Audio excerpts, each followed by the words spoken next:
Hammaga salom do'stlar, sizlar bilan Dipesh va Obito Kamba kanali. Bugun biz Ender Dragonni yo'q qilamiz. Aytgancha do'stlar, skinga e'tibor bermaysizlar. Skin negadir Steve va men ikkita ajoyib mod qo'shganman. Bu nima deb o'ylayotgan bo'lsangiz, biz Ender Dragonni oddiygina o'ldirmaymiz. Mana bular orqali. Va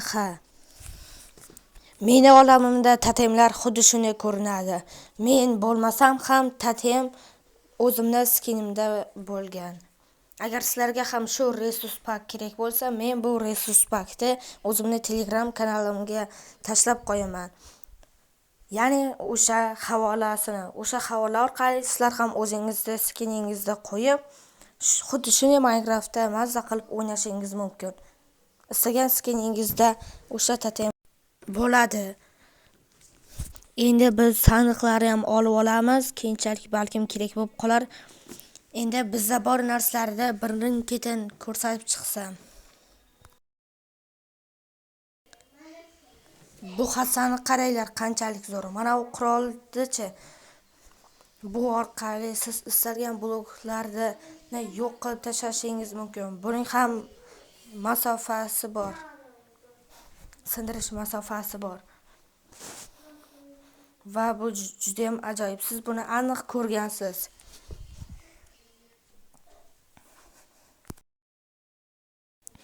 Men hozir bu hassani kuchini sizlarga ko'rsatib bermoqchiman. Buning uchun anchagina kuchimiz kerak bo'ladi. Chunki bu ancha kuch talab etadi. Qaranglar, bu qalqon orqali nima qilsa bo'ladi? Yerga xavfsiz tushishning eng oson yo'lidan biri.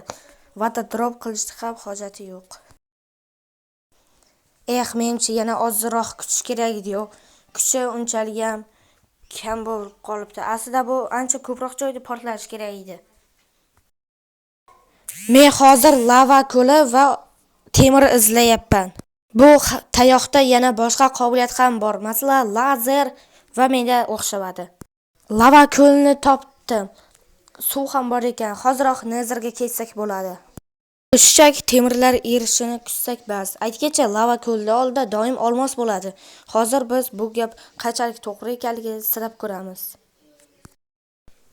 Endi o'zimizga paqir yasab olamiz va endi bu paqirga suvni quyib olib, keyin lavalarni hammasini obsidianga aylantirib, uni kavlab olamiz. Lekin obsidianni kavlash juda ham sekin edi.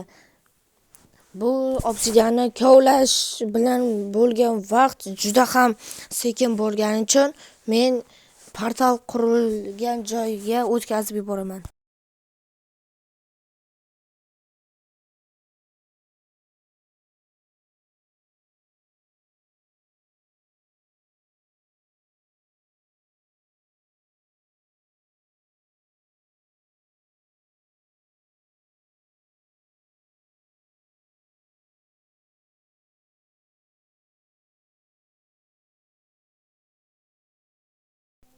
Hammasi tayyor, endi Netherga ketish qoldi. Shunchaki portaldan o'tib Netherda teleport bo'lamiz. Lekin bu o'ylaganimdan ko'proq vaqt oldi. Shuning uchun kutgan joyimdan qirqib tashladim. Sababi Netherga borishga portal qurish uchun unchalik ham ko'p vaqt ketgani yo'q, lekin Netherdan teleport bo'lish uchun esa juda ham ko'p vaqt o'tdi. Netherga va nihoyat teleport bo'ldik. Endi portalni o'zimiz bilan olib ketishimiz kerak. Uning uchun hozir Night Vision damlamasini qaytadan qilib, endi portalni o'zimiz bilan olib ketamiz. Afsuski, videoning qolgan joyi negadir suratga olinmabdi. Shuning uchun, lekin Ender Dragonni o'ldirayotgan joyim yozib olingan. Shuning uchun birdaniga Ender Dragonni oldiga boramiz. Endi Dragon qo'ndi, balkim uni shundaysa kristallarida portlatmagan yo'q qila olarmiz. Va har doimgidek 16-versiyada mod o'rnatsangiz endi Dragonni urib bo'lmaydi. Shunday vaqt uchun menda kamon bor, lekin u bunday kamon ham ta'sir qilmas ekan. Xo'sh, endi bizda boshqa chora yo'q, mana shu hassani kuchini ishlatishdan.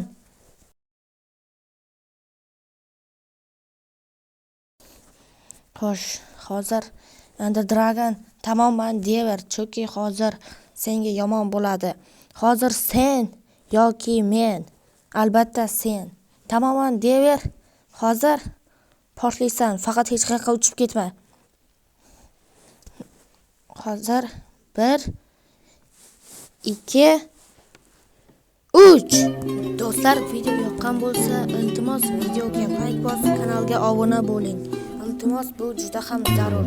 Bu bizga motivatsiya bo'ladi. Hamma xayr, salomat, deb va video kanalga bo'ldi.